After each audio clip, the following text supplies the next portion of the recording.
Hi, good afternoon, ladies and gentlemen. Welcome to the first and the largest online career expo that's ever staged in the city's innovation and technology sector. Just to introduce myself, my name is MC Melody Kwan, and welcome to day 4 of our week-long career expo that is taken virtually. And I just want to say welcome to those who have been with us for the previous 3 days. And for those of you, if this is your first time, actually listen up because I'll give a preview of what is going on today. Now, before I start with that, let me recap some pretty impressive results, actually. Now, the Hong Kong Science Park Virtual Career Expo, that's right here, we've actually attracted over 21,000 visits and 110,000 page views. And not only that, we actually got more than 5,000 CVs submitted to us, and that's only like up to right now. And as I said, this is the beginning of the 4th day. So everyone, keep this coming. This is very good stuff. Now, on this virtual platform, besides having over 1,000 career opportunities that's coming from more than 150 science park technology companies that's across different fields, different sectors. For example, like AI and robotics, we got health tech, we got fintech, and also smart city, something that we're very familiar with, which you could apply for in the comfort of your own home, even when you're just on your mobile devices. And you can just do that with one simple click. You can do that anytime, anywhere, very convenient stuff. And also, we're presenting you with a total of close to 20 webinars. Actually, in fact, very useful webinars featuring experienced recruiters. We got IT heavyweights, we got trailblazing startups, and also we got some industry experts over this entire week that are here to actually share with us. And the reason why I said the presentations are very, very useful is if you've been here or if you've actually watched the replays, some of the information you'll probably never hear anywhere else, and it can actually save you a lot of work in the future. So everyone, get ready to say hello to your future and also to kick your career to your next level, and also, most importantly, get ahead of the game. So today is a very special day because we have Mr. Gabriel Nam. He's the director of Michael Page International Hong Kong Limited, and he will share with us the topic of interview tricks and how to beat them. So everyone at home, let's give him a big virtual round of applause. I know you're doing it, so let's do it with me. Thank you, Gabriel. Thanks for being with us. How are you? I'm good. You? I'm very good. Thank you so much. I know like this virtual expo, we got so many people like watching you, and it's the first session for today. So let's start off with some pretty like good takeaways that everyone can take home. And because of time constraint, I'll kind of move a little bit faster so everyone can get more out of the presentation, if you don't mind. Yeah, definitely. Yeah, my name is Gabriel, and I've been with Michael Page for over 12 years. Michael Page is an international global recruitment consultancy. And today I'm here to share a little bit more about what the employers usually will ask in terms of the challenging questions. So the challenging questions, I know, well, there's a lot. So let's see, to make it simpler, how about we split it into like, I don't know, different levels, different categories. Let's start with like the most general one, just to kind of get everyone used to what it is that people are receiving. Shall we? Yeah, definitely. And yeah, because usually the most general questions usually are the most challenging. So the most straightforward ways, the challenging question will be about the job. And very often your future employer will ask you about why you are leaving your current job. One of the more common mistakes is that the candidates usually will focus too much on about why they don't like the existing jobs, why they want to leave their current job. This is what we call the push factor. But usually our advice is that you should focus on the pull factor instead. That is to say, why the future jobs interest you, why you feel that you fit for your future jobs. Okay, and it's also a bit more positive as well, because chances are if they're talking about their current job, they're thinking about leaving it, so something's not making them happy. I don't think too much focus should be on that either, right? Exactly, yeah.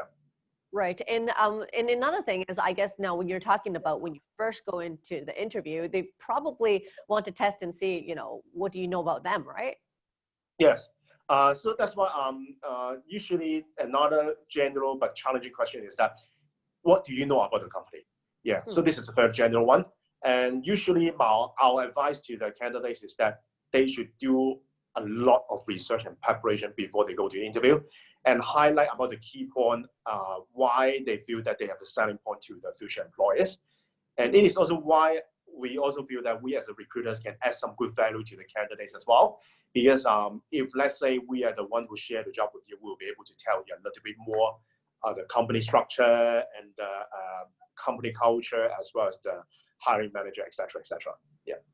Yeah, actually that makes sense, because I'm thinking if I'm like a job seeker, actually asking you for that picture is actually easier, and it's probably more in depth than any Google search I can ever do. And unless I know somebody in the company, but then you guys as the recruiter, you deal with them all the time. So you probably actually see different sides of them from different posts, different perspectives, right? Yeah, more insider information, as we like to say. Yeah, that's very important. You can't. How can you Google insiders information? I don't know. Okay, now another thing is, I guess it's the obvious one. Like, what is it that you like about this job? What is it about this job that appeals to you? Am I right? Yeah, this is something that the interviewer likes to test the candidate as well. They would like to ask about what they like about the job and what they don't like about the job as well. So usually our suggestion is that, again, we always need to be try to be positive during the interviews. So that's why for the negative aspects, usually we will ask the candidates to just briefly tell about it and move on. Because after all, interview is not a place for you to mourn about the negative things. Yeah. That's true. Going back to what we were saying is like, stay positive, you guys. This is not like a complaining session. Remember that. But although a lot of people like fall guilty of it, is because, as I say, it's so normal for us to talk about what's happening right now, where we're at, or especially what's like, causing us pain, right? But don't do that. Or even if you're going to, just touch on it and then let it go. Now, another thing is, like, I guess maybe just ask like, why do you want this job, or why should we hire you? Is it along those lines? Yeah, exactly. This is something that the interviewers like to ask, and the focus of the interviewee, sometimes they put too much focus on why they like the company, why your company is so good, blah, blah, blah, blah, blah, blah. But to be honest, if you're interviewing some prestigious company, they know how good they are. They don't need you to tell them. So the focus should instead be more about how you feel that you can add value to that company instead. Okay, so it's more like, don't tell them stuff that they know already. Even if it's praising them, but it's more like what you can do for them. Because after all, the reason why they're interviewing you is because they need someone to help, not someone to tell them how great they are. Yeah, exactly. Okay, and I guess that leads to the next question is, why should the company hire them, right? Yeah. That question should go with it. So how do you address that? Like, when the HR or the employer asks, is like, why should we hire you? Yeah, again, it's back to the research as well as the skill set fit. That is, somehow there will be some technical threshold that you need to fit. But what we see is that sometimes maybe your skill sets are not perfect fit for them as well. So what you need to do is to try to draw your best understanding about the role and draw your most relevant skill set to tell them why you fit the role. Yeah, and also if you know more about their culture, as well as the general working style, it is something that you can leverage as well. Focus a little bit more on the soft skill as well as the personality fits. Yeah. Right. So, and of course, that it has to be something you're honest about. If it's something that there's a mismatch already, you have to be honest about it. But if it's something that that is compatible, you kind of have to bring that into the spotlight because they don't know you. Okay. Now, and now the last question is, I'm thinking, what if people are like, it's obvious if they're underqualified for the job, but I'm sure, I'm just thinking from personal experience, there's a lot of times when we're like, it's like an overkill. We totally overqualified. Like, how do we deal with that? Yeah, especially I handle senior level recruitment. It happens quite often, to be honest. And because usually the employers are not like, because you're overqualified, then they think that they can get a bargain and then they can ask you to do the job and then you can do for a while. Their concerns usually will be, if you're overqualified, how long will you stay in the company? So to tackle that, the candidate should be focusing, telling them about what their future plan, long-term future plan with the organization. That's the first point. And secondly, they should also try to elaborate a little bit more why they are willing to take a step back in order to move forward. Yeah, they should not be shy to tell about that. It's all about the motivation. For example, if they're moving to a completely new industry, completely different job scope, or different organization nature, then it's a good reason of why they're willing to take a step back. Huh, interesting. Actually, that reminds me of the movie The Intern from Robert De Niro, because he totally overqualified for the job. Yeah. Okay, anyway, so let's dig a little bit deeper into the more, the even more tougher questions. I know there's one that all of us hear all the time, but even, I guess there's no best answer, but I'm sure there's a better answer. It's when they ask you, it's like, what do you suck at? What's your weakness? Yeah, strength is usually easy to tell, but weakness is the tough call. Yeah. But what we will usually advise the candidate is that try not to pretend to say some fake weakness that is your secret strength, which is, for example, I'm too hardworking. That is too old school. Yeah. So what we will usually suggest the candidate to do is that no one is perfect. Show your human side. Be honest about what you're weak at, but on the other hand, tell them what you have done extra to complement that. I think that is very important. And then secondly, again, back to the research part. If you do enough research, you know what to pick about the weakness that you want to tell your future employers. You will pick the less critical one so that it will be less harmful. Yeah. Right. Yeah. So I guess the human part is very important, and also how you deal with that weakness is also something that they want to see. And yes, don't pick the one that, that's like the worst, end of the world. Yeah. Like instant kind of like deal breaker. No. Okay. Now another one is I think this one is quite common as well, especially at this day and age when people change jobs all the time. The recruiters, or even like the employers, they think, hey, why did you stay here for a few months or even like less than a year and then you went somewhere else? Because the old school thinking is you have to stay at a company for at least a year or two until you can switch for people to think that you're okay. So what's your views on that? Like, how do you deal with that when someone asks you that? In Hong Kong, it's actually a very opportunistic market. That's why it is quite common for people to jump around. But honestly speaking, if it's too short, it's never good, first of all. But sometimes if you also move to several organizations, you can also play to your strength, saying that you have gained some diversified skill set, and then you are good at adapting. So it could be good or bad, honestly. And then secondly, I believe that you also need a very thorough, well-thought storyline about why you are leaving your previous few employers. After all, you need a convincing story if you are jumping around too much. But of course, a lot of the employers, they will drill very deep. So that's why you need to make sure that your storylines are not contradictory as well. And also, you can also elaborate more about along the line of why you think at this stage of life you need to be stable. This is also another important part to tackle your jumpiness. But of course, eventually back to the fundamental part, at a certain stage of career, probably the candidate should be stable as well instead of being too jumpy. Okay, now can you actually clarify or elaborate a little bit more when you said storyline? Like, because when we hear like the word story, it's fabricated. It's not. It's not a fabricated story. Of course, it's true story. Yeah, but sometimes when you are joining a company or you are leaving a company, there are usually multiple reasons, right? But you need to ensure that your motivation are all aligned. That's what we call story. Okay, so yeah, just wanted to clarify. I'm not going to make up a story. I want to be honest with them. Now, actually, you just touched on one of the words. It's like the motivation. Should we be honest about what motivates us? Because frankly, we don't live, for the most part, I don't think we live with a mission to work for a certain company. We might have certain callings. We might have certain materialistic goals. Do you think we should actually mention that without sounding like really money hungry or realistic? What do you think?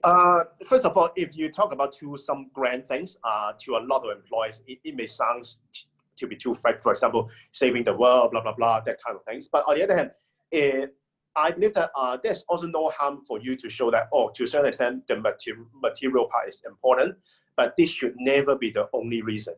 You should be talking about the factors beyond the material terms. For example, like delivering results, personal development, career progression, etc. These kind of things, you should need them. They should be the primary factors. If people ask you about the motivation factors. Okay, so I got it. It's more like I have passion, but I need to eat too. So yeah, it's kind of like that, right? Okay, so now moving on to the even higher level ones. Now, this one I actually heard from people mentioning who's also in HR. Like, I guess it must be quite common enough for them to bring it up. It's that if like if this company's competitor offers you the job, will you choose? Like, how do you even address questions like that? It's kind of like hypothetical, but it's kind of realistic in a way. Yeah, I think for this question, of course, eventually, if you're meeting that company, your answer should be you would take them instead of the competitors. But I guess the most important thing is about the logic, why you feel that this company is more suitable than the competitors. And that's why, again, the research part is important. And also, you also need to be, I mean, there's no harm for you to tell the employer that you have multiple opportunities. Sometimes we come across a case that the employers ask about the candidate, whether they're meeting their competitors. They will try to avoid that question. But actually, it's another way around. There's no harm for you to tell them, because if their competitors are meeting you, it means that you are competitive in the market as well. That's right. So you can almost use that as a way to say, hey, it means I'm in demand. It must be I'm doing something, right? So and also, I guess, secondly, it also shows that you have done enough research in the market as well to know about what fits you the best. Oh, that's right. Oh, I like how you take that spin on that. Wow, definitely. Taking notes. I'm taking like notes as you're talking here now. Another thing is, what if I think this is probably the hardest question in that pool of the hard questions, to me at least. What if you worked for someone who managed to take all the credit for your great ideas? How do you deal with people like that? I wouldn't say personally, so I'm relying on you.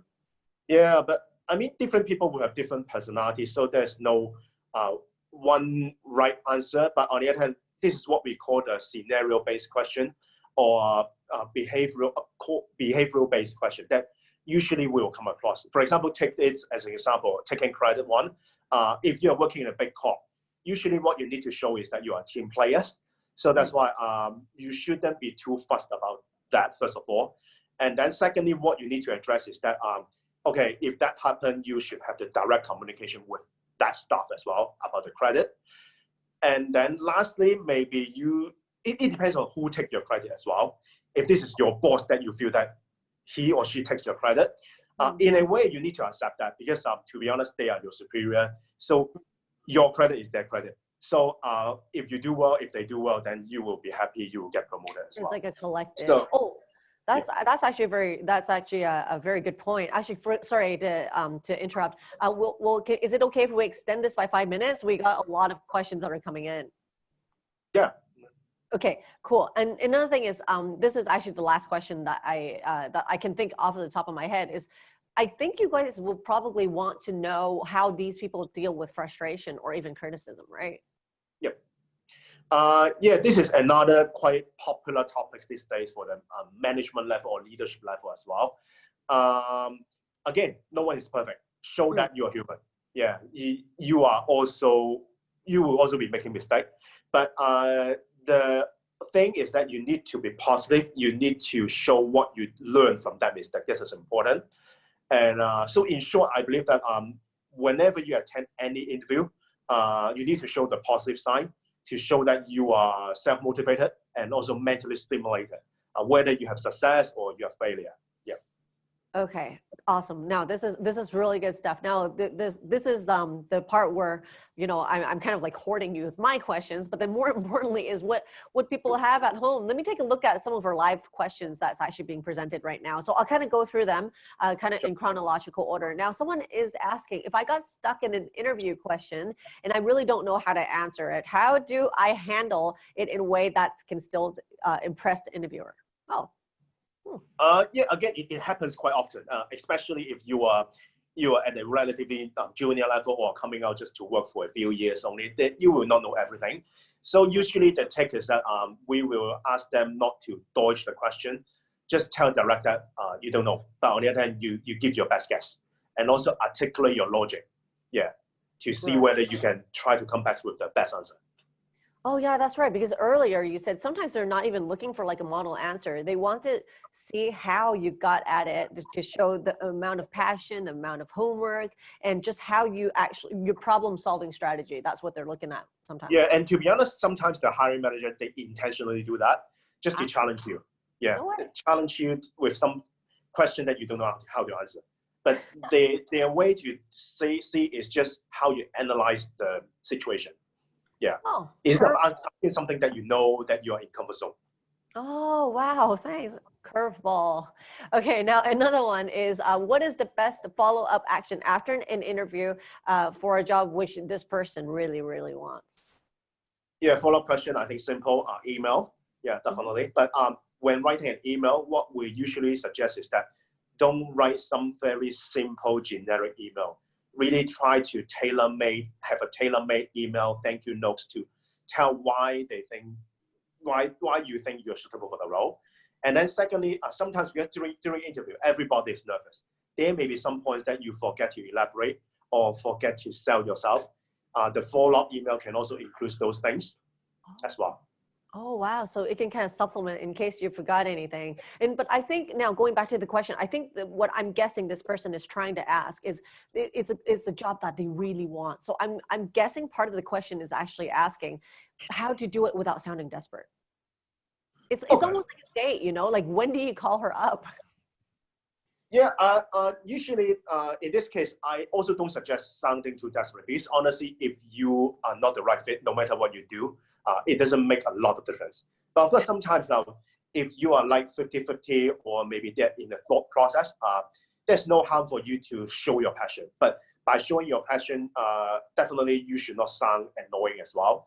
So I believe that if you just send an email after the interview, and then maybe another follow-up email or follow-up call after 2 weeks, it will be more than sufficient.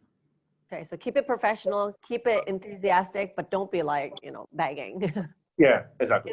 It almost sounds like a date. Yeah. Actually, now, next question. Now, what self-introduction is preferred, or is it more like just read the CV, or a mix of both? Self-introduction, definitely. Not reading CV, and also it should be short. It shouldn't be 5 minutes. Because to be honest, you don't know how much time your interviewer has. So usually a suggestion is that keep it within 1 minute or 1.5 minutes. Okay. And then another key point is that don't go into job details, job responsibility. Go instead about the big picture as well as the achievement briefly about the jobs. Okay. Yeah. All right. So these are the key things. Yeah. Okay. So in that 1 minute, make sure you're giving the picture of what you look like without going into any of the stuff that you're going to talk about. Got it. Now, next question is how to wrap up an interview with unbeatable questions. Good question. Again, yes, scenario question. So it's tough to give one answer, but on the other hand, I think first of all, again, back to what I always emphasize is the fundamental, the research part that you need to do. And then secondly, usually if you wrap up with a question, usually ask those high-level business question, more strategy type of question to show that you are really into the business, to show that you are really interested in knowing more about their business and what you have done in terms of research. Yeah, instead of asking some minor things, yes, big picture, high-level business things, it won't go too wrong. Okay, got it. So just use it as kind of like sales opportunity. Sell yourself, and sell yourself when you can. Yeah, put yourself as if you are in the business. Ask those questions. Yeah. Got it. Now, because of time, I'm going to go into our last question. And good question, by the way, boys and girls. This is very good, ladies and gentlemen. I love the questions that's coming in. We could do this all day if we got the time. Last question is, how could candidates respond when interviewers are asking for salary expectations? Oh, we hate talking about that, don't we? Depending on stage, if you are at the very beginning stage, usually our suggestion is that try not to indicate clearly. Yeah, leave it later because after all, it's the mutually exploratory process. So what we will usually suggest the candidate do is that just say that right now you're open-minded. You want to explore more first to see whether it's the right fit. The good point is that you give some leeway for yourself, and secondly, you show that it's not all about money. It's really about whether you like the job. Yeah. But of course, I mean, sometimes some of the HR or maybe hiring manager, for some reason, they will really drill hard and then force you to give a salary expectation. By then, our suggestion is that give a range. Try not to give a specific figures. Yeah, I believe that giving a ballpark figure will be good enough. Interesting. Again, going back to the dating scenario, don't talk about how many kids you want on your first date. Yeah, good analogy. I know, do it another day when you're sure this is the person that you want to date at least. Yeah. Anyway, thank you so much, Gabriel. Thank you so much for being with us. And we just addressed a lot there. So for those of you at home who wants to know more, you can actually watch the playbacks. Thank you again, Gabriel. Big round of Thanks. applause See for him ya. at home. Thank you. Bye. Wow, this is good stuff. And it also wraps up our webinar session on interview, the tricks and how to beat them. And if you would like to recap, as I mentioned, the key takeaways and also the recorded version will be available online. That is throughout the virtual career expo. There will be a lot of note taking for you guys. Now, we do have other webinars that will be coming every day until the 31st of this month. And coming up is for the next one is at 3:30 today. So that's in about 2 hours from now. And the topic is called Future Trends in AI by Mr. Miles Wen. He's the CEO of Fano Labs. So everyone make sure you don't miss it. And during this lunchtime, make sure everyone kind of browse around in the virtual lobby and check out the jobs that we have that's offering. And also, if you have any technical support, any inquiries, make sure you do contact us at HKSP at vfairs.com, VFAIRS.com. And we'll see you in about 2 hours. So do come back and good luck in your job search at the Hong Kong Science Park Virtual Career Expo. My name is MC Melody Kwan. I'll see you soon.